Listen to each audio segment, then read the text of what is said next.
Halo, jumpa lagi di channel Five and Chemistry. Di video kali ini saya akan bahas soal-soal assessment 2 materi laju reaksi.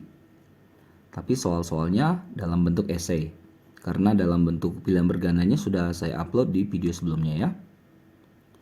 Nah, ini adalah materi kimia kelas 11 semester 2. Gimana soal-soal, gimana penyelesaian pembahasan tiap soalnya? Yuk langsung aja saya mulai. Ada 5 soal esainya ya. Ke soal nomor 1 dulu. Jelaskan syarat terjadinya reaksi kimia berdasarkan teori tumbukan. Nah, ada 2 syarat yang harus dipenuhi agar reaksi itu terjadi. Yang pertama adalah energinya, yang keduanya arah atau orientasi tumbukannya. Nah, kalau energi, kita mau menghasilkan reaksi itu energinya harus minimal dulu ya. Minimal tuh harus ada energinya dulu ya. Nah, jadi energi minimal yang dibutuhkan dalam suatu reaksi itu disebut dengan istilah energi aktivasi. Tentunya familiar dengan kata ini ya. Energi aktivasi, energi minimum yang dibutuhkan agar reaktan, molekul-molekul reaktan itu bertumbukan menghasilkan reaksi. Kalau energinya udah cukup, udah minimalnya ada atau mungkin lebih, udah cukup lah gitu ya untuk bereaksi, ada faktor lain. Nah, arahnya tepat nggak? Orientasinya tepat nggak? Ya, jangan nanti energinya udah cukup ternyata orientasinya nggak tepat, ya nggak terjadi reaksi. Energinya cukup, orientasinya atau arahnya, tumbukannya itu pas, nah baru itu menghasilkan reaksi. Gitu ya, jadi ada 2 faktor yang harus dipertimbangkan. Oke? Yang kedua, mengapa penggunaan katalis dianggap lebih efektif untuk mempercepat terjadinya reaksi daripada meningkatkan suhu? Katalis kan kita tahu adalah zat yang dapat mempercepat terjadinya laju ya. Suhu adalah salah satu faktor juga yang mempengaruhi laju, dimana kalau suhu tinggi pasti laju akan lebih cepat ya, karena faktor energi kinetiknya makin besar ya. Nah, cara kerja katalis itu ini yang harus dipahami, dia adalah dengan menurunkan energi aktivasi. Masih ingat tadi ya? Energi aktivasi adalah energi minimum yang dibutuhkan gitu ya, oleh molekul-molekul bereaksi untuk dapat bereaksi menghasilkan produk. Energi minimumnya itu dikecilin sama si katalis. Jadi kalau energi aktivasinya besar kan jadi susah. Kalau energi aktivasinya diturunkan berarti reaksinya jadi lebih gampang gitu. Ya. Nah, lalu kalau kita satu lagi. Dalam katalis itu nanti menyediakan jalur alternatif reaksi alternatif. Jadi dikasih nanti jalur-jalur yang energi aktivasinya lebih kecil gitu ya. Jadi nanti sehingga si reaksinya itu lebih gampang bereaksinya. Ya, nanti saya kasih gambar biar enak. Sedangkan dalam peningkatan suhu ini juga kan sama ya. Meningkatkan suhu berarti energi kinetik meningkat, laju makin cepat gitu. Tapi kalau mau meningkatkan suhu berarti kan kita nambahkan energi gitu ya. Kalau nambah energi mungkin aja ada probability, ada kemungkinan bisa aja mempengaruhi si stability-nya si reaktan atau produk. Ini kan dua-duanya ini bertujuan mempercepat laju. Tapi yang lebih efisien yang katalis, dia tuh nggak ada faktor gangguan apa-apa gitu. Ya, jadi makanya dia lebih efektif istilahnya. Nah, ini kalau gambar ya untuk katalis ya. Jadi ini reaktan, molekul-molekul bereaksi reaktan di sini. Kalau dia mau menjadi produk di sini ya. Oh, ada ditulis di sini. Produk berarti kan dia harus ngelewatin ini dulu, puncak ini. Nah, jadi jarak dari reaktan ke puncak inilah yang namanya energi aktivasi, energi minimum. Jadi harus minimum punya energi dulu sampai ke sini. Setelah itu nanti tinggal turun gitu. Ya. Nah, kalau ada si katalis, nah ini yang setinggi ini dia turunkan jadi kecil-kecil nih. Nih. Dia kasih jalur alternatif reaksi jadi kecil-kecil gini. Artinya kan lebih gampang bereaksi. Molekul-molekul bereaksinya itu lebih lebih simpel untuk bereaksi, lebih gampang lah ya bereaksi menghasilkan produk. Gitu ya. Jadi katalis maupun kenaikan suhu itu sama-sama mempengaruhi laju reaksi, sama-sama bertujuan mempercepat terjadinya laju reaksi. Tapi lebih efisien katalis karena kalau pakai faktor suhu ada kemungkinan kenaikan suhu itu akan mempengaruhi stabilitas reaktan maupun produknya. Ya, kalau katalis aman. Oke. Lanjut soal nomor 3. Suatu reaksi berlangsung pada suhu 20 derajat Celcius selama 9 menit. 20 derajat Celcius 9 menit. Jika setiap kenaikan suhu 20 derajat Celcius ternyata lajunya 3 kali lebih cepat dari semula. Lalu yang ditanyakan, berapa waktu reaksi pada suhu 40 derajat Celcius? Sebenarnya yang ditanyakan gini, 40 derajat Celcius berapa menit? Nah, kurang lebih begitu soalnya. Nah, kalau yang ditanyakan waktu, kita bisa pakai rumus gini. Jadi T yang ditanya, T di 40 kan, derajat, sama dengan 1 per delta V. Nanti saya jelaskan aja ya. Ini delta T dipangkat ini ya, pangkat delta T per N dikali T mula-mula T20. Jadi T yang 40 yang ditanyakan. Nah, ini 1 per delta V ini yang mana? Itu delta V itu berapa kali lebih cepat dari semula katanya. Ini 3 kali jadi 1 per 3 gitu. Nah, delta T besar yang ini adalah T yang ditanya dikurangin dengan T yang diketahui. Yang ditanyakan 40 derajat, yang diketahui 20 derajat. Dibagi setiap kenaikan suhu berapa? Suhu 20 juga kan, setiap kenaikan 20 kan? Nah, dikali T pada saat 20 berapa menit? Itulah. Masukkan 1/3 pangkat 40 kurang 20 berarti 20. 20 per 20 1 kan? Berarti ini pangkat 1 ya tetap ya. Tinggal dikali 9 menit. Berarti dapatlah 3 menit. Jadi cukup 3 menit saja reaksinya berlangsung kalau pada suhu 40 derajat Celcius. Itu maksudnya ya. Oke. Ke soal nomor 4. Apa sih yang dimaksud dengan katalis homogen, katalis heterogen? Tadi kan kita udah bahas ya katalis ya. Sekarang ini jenisnya, katalis homogen dengan katalis heterogen. Kalau katalis homogen, jadi homo itu satu fase di sini ya istilahnya ya, wujud gitu ya. Fase antara katalis dengan reaktan yang mau dikatalisin itu sama.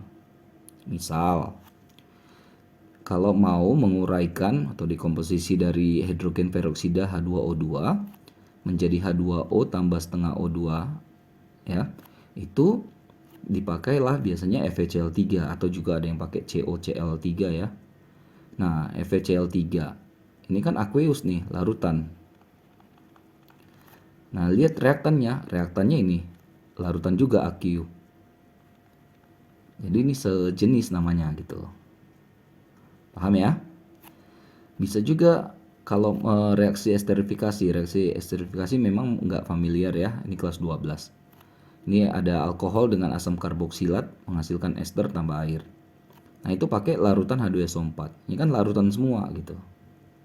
Ya, jadi sama fasenya. Paham ya? Bedakan dengan yang heterogen, namanya hetero. Ya, jadi fase antara katalis dengan reaktan yang mau dikatalisin itu berbeda. Nah, proses pembuatan H2SO4, proses kontak, itu reaksinya 2SO2 gas tambah O2 gas menghasilkan 2SO3 gas. Gas semua ya. Tapi katalisnya berupa padatan gitu, solid. Berarti kan beda, satu solid, satu gas. Kan gas semua. Paham ya? Makanya hetero fasenya. Bisa aja pakai katalis Fe, ini besi, jelas tahu ya, besi logam. Itu dilibatkan dalam proses pembuatan amonia, proses Haber-Bosch. N2 gas, H2 gas. Nah, ini kan dua-duanya gas. Ini belum setara nih. Jadi gas-gas dengan padatan. Berarti berbeda fase. Paham ya? Oke, lanjut. Terakhir soal nomor 5. Ada data percobaan Mg solid tambah HCl aqueous menghasilkan MgCl2 dan gas hidrogen. Ini percobaannya dilakukan 4 kali dengan ada yang diubah-ubah lah, ada yang tetap, ada yang diubah-ubah. Oke, nah kita lihat sekarang yang ditanyakan adalah A, variabel bebas mana, kontrolnya mana, terikatnya mana. Lalu ada pasangan percobaan, nanti kita bahas satu-satu. Kita ke A dulu. Variabel bebas, namanya bebas ya. Variabel itu diubah-ubah atau dimanipulasi selama proses percobaan. Ya. Nah, variabel bebas ini mempengaruhi variabel terikat. Variabel terikatnya ntar dibahas gitu. Jadi, variabel bebas inilah yang diubah-ubah gitu. Gitu ya. Jadi kalau mau lihat mana yang bisa diubah-ubah ya lihat aja tabelnya, lihat aja datanya. Nah, kan kalau kita lihat konsentrasi itu dibuat beda-beda kan, 0,5 dengan 1. Ya, berarti konsentrasi larutan HCl tuh dibuat beda. Apalagi yang beda? Ini bentuk itu luas permukaan ya. Nah, bentuk si Mg-nya itu ada yang lempengan tipis atau pita, ada yang serbuk. Kan beda. Nyambung ya? Oke, itulah variabel bebas yang dibuat berbeda selama percobaan itu. Sedangkan variabel kontrol, variabel yang dibuat tetap. Kalau lihat ini kan, massa sama 5 gram semua. Massa si Mg. Volume sama semua, 100 ml semua. Volume si HCl. Ada juga suhu, sama semua. Itulah yang disebut dengan variabel kontrol, variabel yang nggak diubah. Oke. Lalu variabel terikat ini didapat karena pengaruh dari variabel bebas yang diubah-ubah itu. Jadi pas diubah-ubah itu hasilnya apa? Hasilnya adalah variabel terikat yang dapat kita amati nanti. Misalnya ini, variabel terikatnya adalah waktu. Ya, waktunya berbeda-beda karena variabel bebasnya ada yang dibuat berbeda-beda. Jadi konsentrasi 0,5 dengan konsentrasi 1M ternyata memberikan waktu yang berbeda kan? Gitu. Jadi variabel bebas mempengaruhi variabel terikat. Yang kita amati itu variabel terikat nanti yang kita data terakhir. Oke? Nah, jadi waktu itu adalah variabel terikat, variabel yang terjadi karena pengaruh dari variabel bebas. Oke, ini lempengannya, lempengan dengan serbuk memberikan waktu yang berbeda. Gitu. Oke? Lanjut yang B, pasangan percobaan yang memperlihatkan pengaruh luas permukaan terhadap laju reaksi. Jadi kita harus cari pasangan antara 1, 2, 3, 4 ini yang berbeda hanya luas permukaan saja. Misalnya kita lihat ya, 1 dan 2. Kalau kita lihat 1 dan 2 massa sama. Ini luas permukaan tuh bentuk ya, ini ya, luas permukaan. Nah, ini kan luas permukaannya berbeda, lempengan sama serbuk. Yang lain konsentrasi sama, volume sama, suhu sama. Jadi hanya luas permukaan saja. Berarti ini percobaan 1 dan 2. Kita cek aja ada yang lain nggak nih. Nah, ini ternyata juga sama nih. 3 dan 4 sama massa, sama konsentrasi, sama volume, sama suhu. Yang berbeda cuma ini. Ya kan? Berarti 3 dan 4. Jadi ada 2 pasang ternyata yang hanya luas permukaan saja yang mempengaruhinya. Oke, yang B. Percobaan mana yang hanya memperlihatkan pengaruh konsentrasi saja, tadi luas permukaan saja. Ya. Oke, kita cari misalnya nomor 1 temannya mana yang konsentrasi saja yang berbeda. 1 dan 2 kan konsentrasi molaritasnya sama nih. 1, 3, coba kita cek. 13 0,5 sama 1. Massa sama, lempengan sama ya. Volume sama, suhu sama. Oke, berarti benar. 1 dan 3 boleh. Cuma konsentrasi aja yang beda. Kalau dilihat kan 2 dan 4 juga konsentrasinya berbeda. Faktor lain sama nggak ya? Massa sama, sama-sama serbuk, volume dengan suhu udah pasti sama. Berarti bisa juga nih 2 dan 4. Paham ya carinya ya? Kalau ditanya faktor konsentrasi ya berarti konsentrasi saja yang berubah, yang lain sama. Luas permukaan saja yang berubah, yang lain sama. Oke? Last one yang D, perlakuan apa yang kita lakukan, yang kita dapat lakukan untuk meningkatkan laju? Ya sesuai dengan faktor-faktor laju aja yang ada di sini ya. Luas permukaan si mg ya. Nah, itu kan diperbesar gitu. Dalam artian semakin besar luas permukaannya, semakin cepat laju reaksinya kan. Luas permukaan besar kalau dikecilin dia bentuknya. Lempeng itu kan lebih besar daripada serbuk, tapi luas permukaannya terbalik.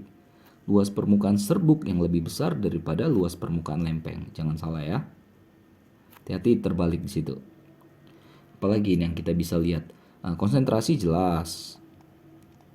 Konsentrasi si HCl. Kalau dibesarin konsentrasinya pasti lajunya juga makin cepat. Apalagi itu ada kelihatan tuh suhu reaksi. Ya, jelas kalau suhunya nanti di atas 27 pasti lajunya lebih cepat lagi gitu ya. Jadi perlakuannya sesuai dengan faktor-faktor yang ada. Luas permukaan, konsentrasi, dan suhu. Oke, selesai ya pembahasan soal asesmen 2 laju reaksi yang bagian esainya. Seperti yang saya katakan tadi, ini lanjutan dari video sebelumnya yang soal PG-nya, pilihan bergandanya. Mudah-mudahan bisa dipahami, bisa dimengerti, bisa membantu buat kalian yang terutama sedang mempelajari materi ini. Maaf kalau ada kesalahan kekurangan. Oh iya, jangan lupa cek terus, update terus video-video terbaru lainnya di channel Vibe and Chemistry ini. Sampai jumpa dan bye-bye.